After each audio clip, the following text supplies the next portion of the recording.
Hello, this is Todd Luck, and in February of 2000, Dark Horse Comics would publish its final regular issue of Tarzan, ending its regular run and the last time that Tarzan was published on a regular basis.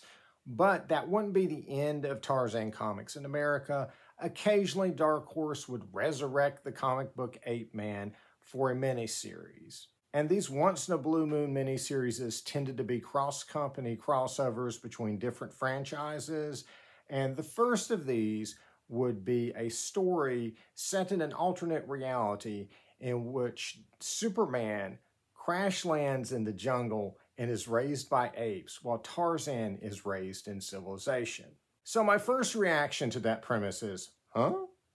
And so when you have something that far out there, right, you need some really strong artwork to sell it. And both Superman and Tarzan have had a great legacy of fantastic artists who put out some tremendous work. So I'm sure this cover is just going to blow me away and sell me on this strange project. And this is the cover.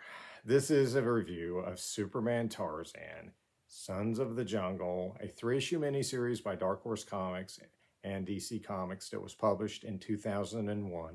So this cover is by Humberto Ramos, who, as far as I can tell, has nothing to do with Superman and Tarzan. My theory of why Ramos is doing the cover is that Ed McGuinness was doing Superman around that time and he was hot, and so they got other artists who had a similar exaggerated style to McGuinness, though without his talent, to do the Superman titles.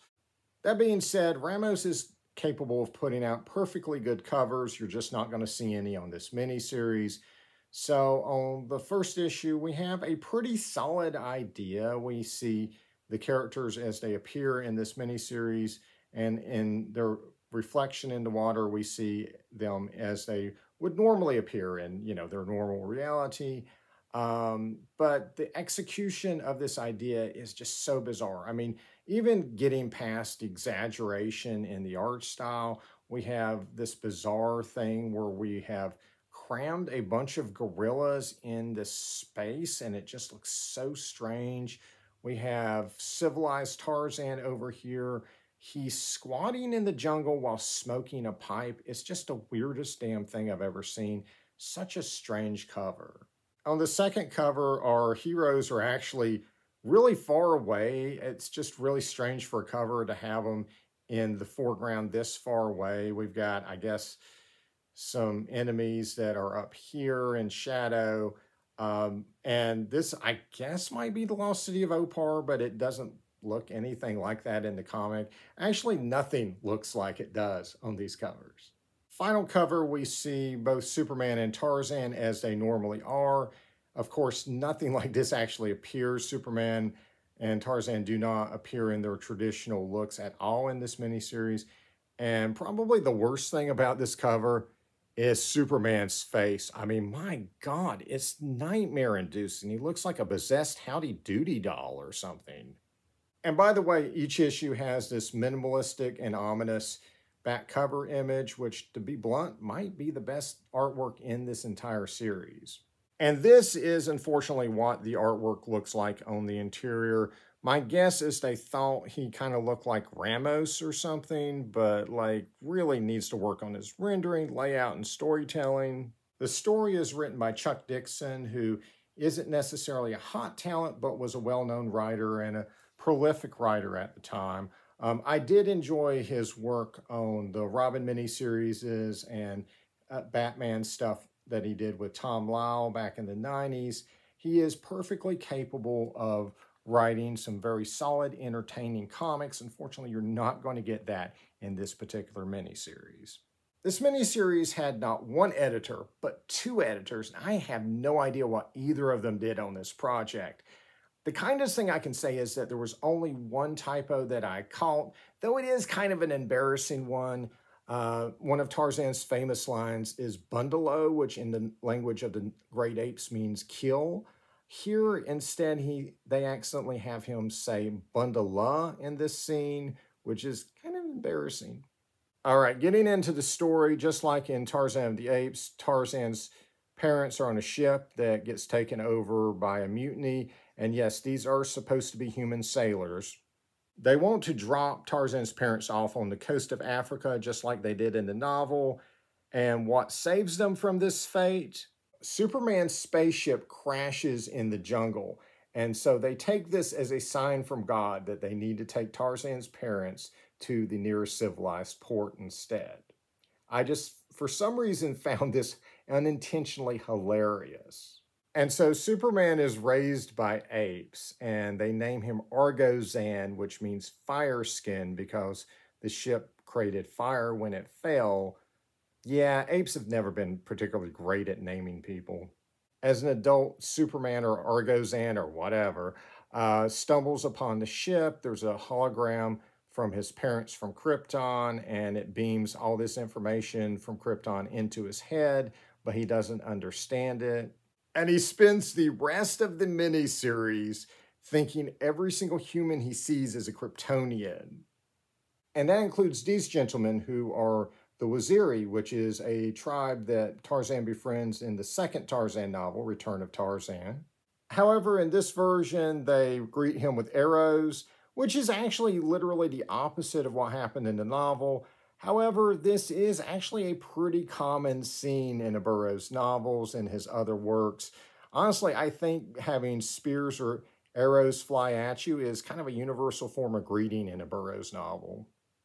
And while Superman's being stupid in the jungle, Tarzan's raised in civilization, which is as boring for the reader as it is for him. He's bored, he's restless, and eventually he's going to go around the world looking for adventure and has this, drive to find some destiny that he's not going to find until he eventually gets to the African jungle. Now, this was a weird story decision because if Superman's going to be in the jungle, you would think Tarzan might be in Metropolis, right? That they would literally change places.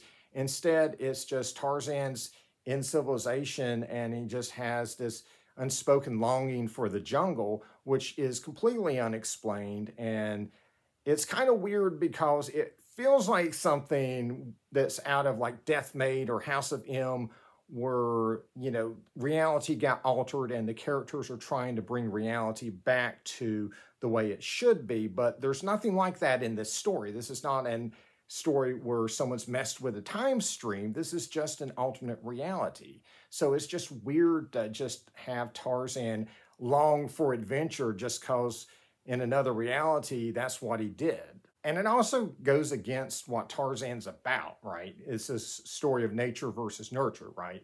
By his heredity, he should belong in sophisticated society in Europe, but because he was raised in the jungle, he's this wild jungle guy, right? And so just to put some genetic thing in him to be like, oh, I need to live in the jungle is just weird. So eventually Superman does befriend the Waziri by murdering this mysteriously rampaging elephant. And I gotta tell you, this is one of the most cringy things I've ever seen in a Tarzan comic book. I mean, look at what Superman does to this poor animal. Jesus Christ. I mean, it's rare to see Tarzan kill an elephant, but I mean, if Tarzan had power like that, he certainly wouldn't use it that way.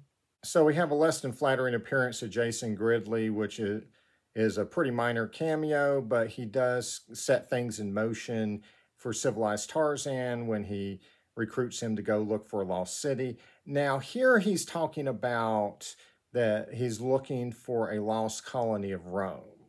And so they do find a lost colony in here, and it's inhabited by the Beastmen. It's Opar from the second Tarzan novel. And the Beastmen are never explained, but they're using Roman names for each other, which is very weird, And so I was thinking like, well, maybe Opar is that Roman colony, but next issue, they're actually going to say Opar is a colony of Atlantis, which is just like it is in the novels. They're led by a version of La who is never explained. For some reason, she cannot understand the language of the great apes like she can in the novels. It's honestly very confusing. For new readers, there's no explanation as to what's going on here. And for old readers, there's just a lot of weird, random contradictions that are kind of confusing. I mean, I don't mind a new version of Opar created for an alternate reality story, but honestly, here it just feels like they just couldn't remember what was going on between issues. Lois Lane and Jane Porter both show up, and Lois Lane, and I have no idea why she's wearing this thing on her head, is the only Superman character who appears in this other than Superman himself. With only 3 issues, the story itself is pretty slight, but it does have a pretty satisfying conclusion for what it is. It does wrap everything up in a pretty complete way. And while I can't really recommend the story, I will say there is a really cool one-page article in the back by an archivist at Edgar Rice Burroughs Inc. that talks about the connections between Jerry Siegel, creator of Superman, and Edgar Rice Burroughs, creator of Tarzan, including the fact that Siegel submitted a pitch for a John Carter of Mars newspaper strip. However, Burroughs probably never saw it because they didn't accept unsolicited submissions. However, this is, before Siegel created Superman. One could imagine how history might have diverged if he had ended up doing a newspaper strip like that instead of being on Action Comics. However, in this reality, I probably really can't recommend this unless you're just a completist or just very curious about it. It's definitely the worst Tarzan comic that Dark Horse has produced, at least in my opinion. But please don't let that fool you. Dark Horse put out lots and lots of great comics of Tarzan. I've done reviews of most of them, and I've only actually got 2 left to review, and I promise you they'll be better. And so the next Tarzan project that I haven't reviewed is actually the most expensive one to get right now. And so if you can guess which story that is, give yourself some bananas. But we'll be dealing with that when I do my next retro review. So like and subscribe for more videos. And until next time, see ya.